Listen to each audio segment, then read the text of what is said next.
saya akan buat terung goreng bersama dengan ikan masin ni. Ni ikan masin ni bukan apa, sebab pergi kedai tadi fikir-fikir macam nak buat terung goreng tu memang dah betul lah. Lepas tu saya fikir balik ada bajet lebih, jadi kita belilah sikit kita punya ikan masin ni untuk bagi kita punya hidangan ni lebih sedap. Kalau tak, biasanya kalau orang kata terung goreng ni dia goreng saja, dan terung goreng ni pula dia ada pelbagai jenis. Ada yang celup tepung, ada yang macam saya ni, saya tumis-tumis bahan dan kita masukkan je sekali pun tak ada masalah. Dia ada macam-macam cara lah. Cuma cara saya ni lebih mudah dan lebih menjimatkan masa lah. Jadi sekarang untuk langkah pertama, apa yang saya nak buat adalah saya akan potong bahan-bahan yang kita nak iris ni, yang kita perlu tumis nanti.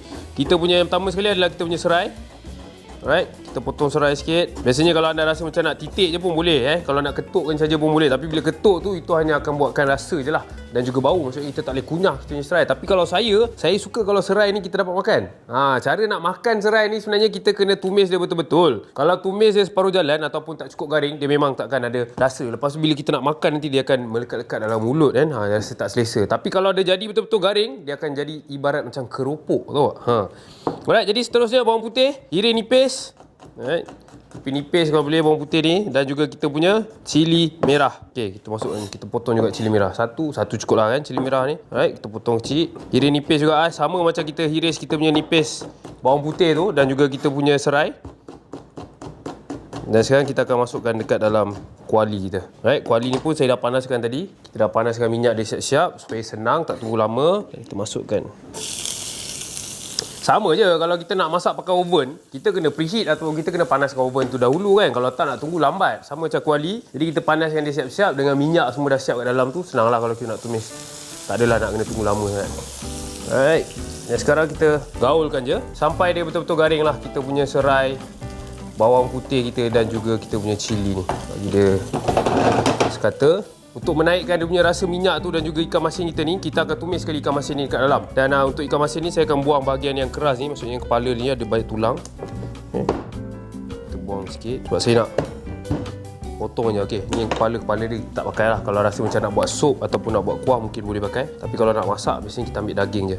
Jadi untuk bahagian ikan ni kita potong yang kecil sikit. Macam makan kailan ikan masin ke kangkung ikan masin ke, dia memang ada ikan masin ni, tapi ikan masin ni kita potong kecil-kecil tu. Dan pastikan ikan masin kita ni kita basuh dahulu sebelum kita nak pakai. Seterusnya kita potong. Jadi kita masukkan sekali kat dalam kita punya bahan tumisan ni. Nampak kita punya bawang putih, serai dan juga cili ni dah mula perang. Masukkan kita punya ikan masin. Ini akan buatkan kita punya bau tu lebih naik, dan minyak kita ni akan rasa ikan masin lah. Jadi bila kita masak nanti dengan terung ni, bila minyak tu saluti kita punya terung, dia akan rasa juga ikan masin kat dalam tu. Tu yang sedap. Jadi untuk terung, kita potong dia dalam bentuk dadu. Satu. Dan kita potong bagi 3. Dan kita potong lagi 1, 2, 3, 4. Kita potong macam tu. 1, 2, maksudnya potong dadu lah biar nampak cantik sikit. Dan dalam masa sama dia tak adalah jadi cepat sangat lembik, dan dia masak dengan sekata. Macam tu. Dan sekarang kita potong sikit lagi. Jangan lupa gaul-gaul sikit kita punya ni. Dan kalau rasa dia dah mula kering macam ni, dah cantik, boleh perlahankan api. Perlahankan api tapi bukan tutup, sebab kita nak masukkan kita punya terung pula. Sama yang ni, sebab kain ni besar sikit, kita bahagikan kepada 3. 1.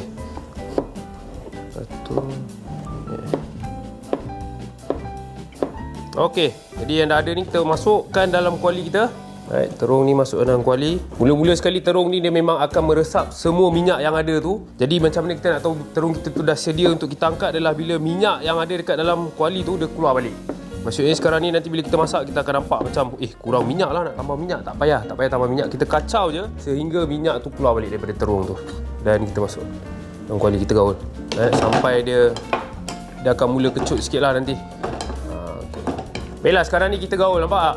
Minyak dia memang dah kurang sebab dah diserap dengan kita punya terung ni. Tapi tak ada masalah pun tu, jangan risau. Kita tak payah nak tambah minyak banyak-banyak pun tak apa. Kita hanya gaulkan dia sampai dia betul-betul layu. Kemudian nanti kita akan masukkan sedikit air dan kita punya sos tiram. Itu yang nak bagikan dia rasa lebih sedap. Nampak? Dia dah mula mengecil. Dia dah mula mengecut. Macam tadi kita boleh nampak dia macam bukit tinggi Tapi bila dia dah kurang sikit, bila kita dah masak dia makin lama akan jadi makin kecut. Itu yang membuatkan dia proses dia nak masak. Dan kalau nak tahu juga terung dah masak, dia akan berubah warna macam ni. Ini yang dah panas, ini yang belum masak lagi. Jadi kita nak dapatkan warna yang seakan-akan macam ni lah, sampai dia betul-betul lembut sikit. Jadi kena keep on ataupun selalu kacau dia. Selalu gaul-gaul dia sampai betul-betul dia kecut. Lebih kurang lah kalau kita nak tengok dia ni, kena kacau dia lebih kurang dalam 5 minit jugalah. Lepas tu nanti saya akan masukkan sos tiram dan juga sedikit air.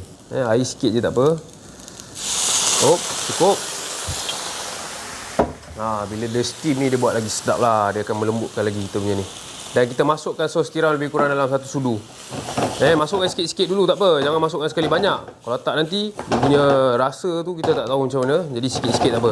Itu yang menariknya pasal masakan panas ni. Kalau anda buat kek ataupun anda buat cookies ke apa kan, kalau bakar terlebih garam, dia dah jadi dah tak boleh nak buat apa kan, kena makan juga. Tapi kalau masakan panas ni tak apa. Anda dah gaul-gaul macam ni, lepas tu bila nak makan nanti nak buka rasa sikit, tak cukup garam, letak je garam, kita gaul balik dan boleh sambung terus makan berbuka puasa macam biasa. Jadi sekarang ni secubit je garam sikit je dan kita gaul-gaul sikit.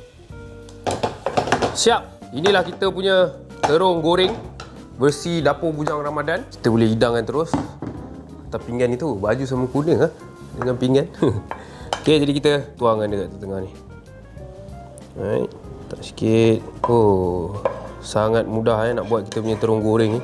Mungkin ada cara lebih senang ataupun lebih susah, tak terpulang lah. Tapi bagi saya, cara saya ni lah yang paling senang kalau kita nak masak dengan waktu yang singkat.